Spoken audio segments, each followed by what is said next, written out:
When things are scary, unknown, we turn to the familiar, like school chants.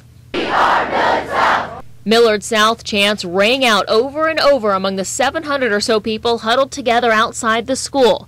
And then, a song we all know. Happy birthday to you.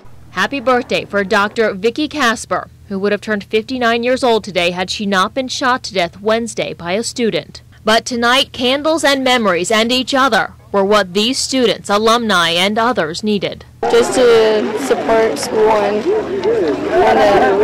say goodbye to Miss Casper. So many needing this that the candle flames kept multiplying. Oh yeah, #1. And the chants of strength grew louder. I pulled my car up into the lot and I was like, Facebook is amazing, because I never knew this many people would even show up at this one designated time.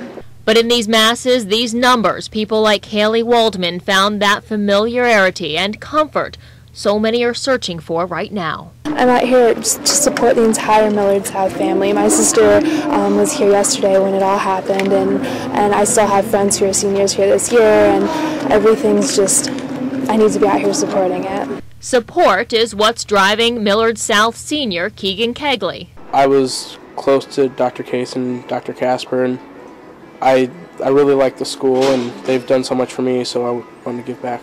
So he and his friends are making these ribbons and selling them to raise money and raise spirits. Just to remember just how good of a person Dr. Casper was, and just to not forget what happened.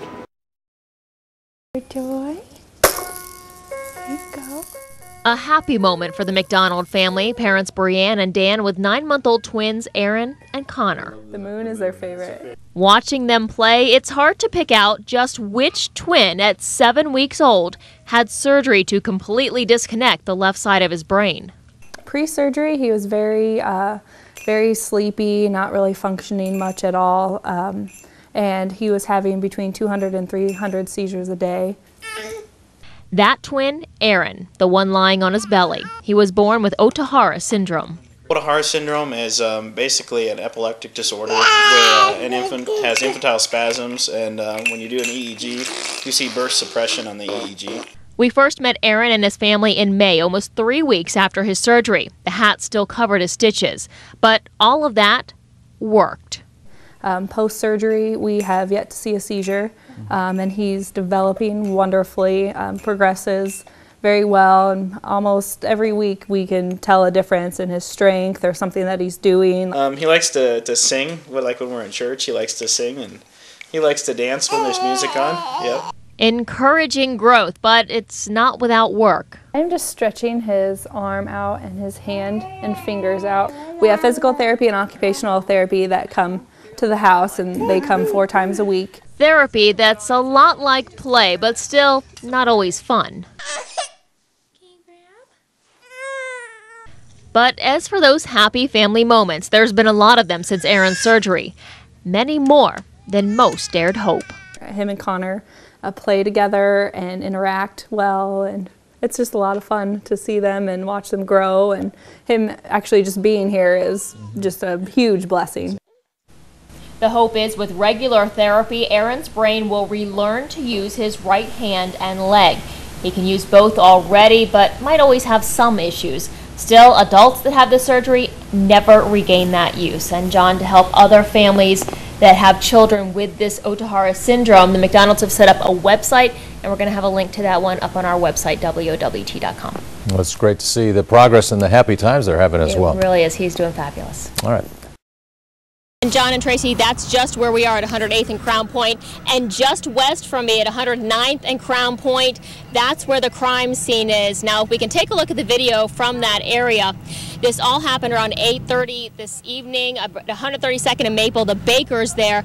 Police tell us that that baker's was robbed, and shortly after that, Able 1 was put up into the air, spotted a suspect vehicle, and that's when police gave chase. Now, we talked to a witness who was here at the scene at that time. He tells us that he saw a car go flying by along with several police cars, and then he heard 3 to 5 shots fired.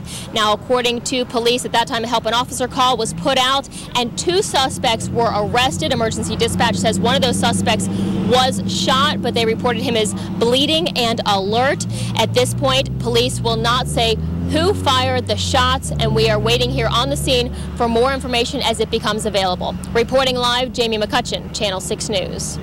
And here in the arrest affidavit, it explains how most of this started, how Tammy Roca came here to the house of Lisa Reeves. At issue in this bill is what Senator Avery calls consumer incentives. Basically, when it comes to a kid's meal, something like a toy. Went to take this curve, but instead hit a patch of ice, sliding right down into the ditch.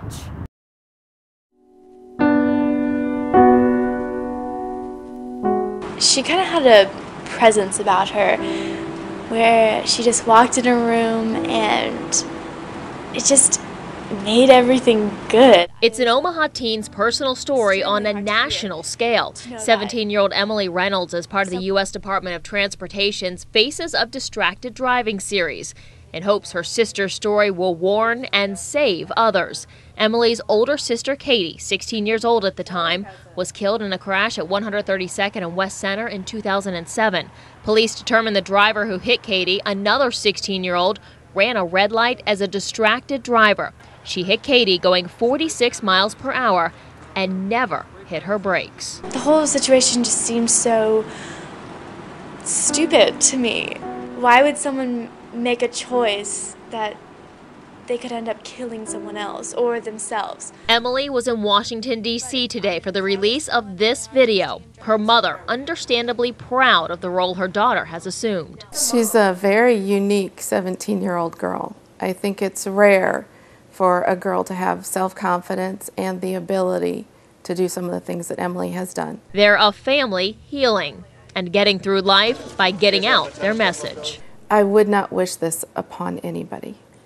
And so to have teens heed the message of driving their cars safely and undistracted, we can save lives. It's irreversible. And it's really unfortunate that I had to lose my big sister in order for the people around me, even in my own family, to understand the severity of distracted driving. There have been questions about what distractions the other teen driver faced when she hit Katie Reynolds. Police will only say she was labeled a distracted driver. Now, this national campaign brings up the question of distracted driving and texting in this case, but there was never anything to legally prove the teen was texting while driving. If you would like to see the campaign video in full, we do have it up on our website along with some other compelling stories on this campaign. The link is at WOWT.com. Reporting live, Jaime McCutcheon, Channel 6 News. As the kitchen heated up this evening at Les Voltaires and the luscious smells filled the air,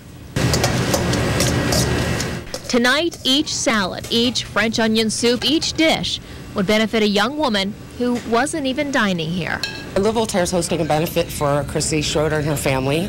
15% of all our sales will be going to help her with her medical costs and therapy or whatever she needs. 19-year-old Chrissy Schroeder, who 3 weeks ago was assaulted, beaten, and left in an alley. Because it was just such a horrible thing to happen to anybody, a young girl, it's just horrible. So I wanted to do something to help because I would hope if that was my child, somebody would help me. And Lisa Rodriguez, a server here at Les Voltaires, helped make this night for Chrissy possible. My fiance, Rob Schroeder, is her cousin, and they have a very large giving family, and we just thought this would be nice to help out. So I asked my boss, Cedric, if he would mind doing a benefit, and he said that would be great. We always see things happening on TV where it usually don't happen to us. Here, it's close to us in a certain way, so why not help? Oh, I was very thankful. I think that's cool of him. It's not something he had to do, and he's a generous guy. He's real nice. But as Rob Schroeder, Chrissy's cousin, dined at Les Voltaires, he had very different descriptions for Chrissy's attacker. I was angry, mad. That should not happen to anybody, and I just can't believe there's lowlifes out there like that. I know there are, but it hit real close to home.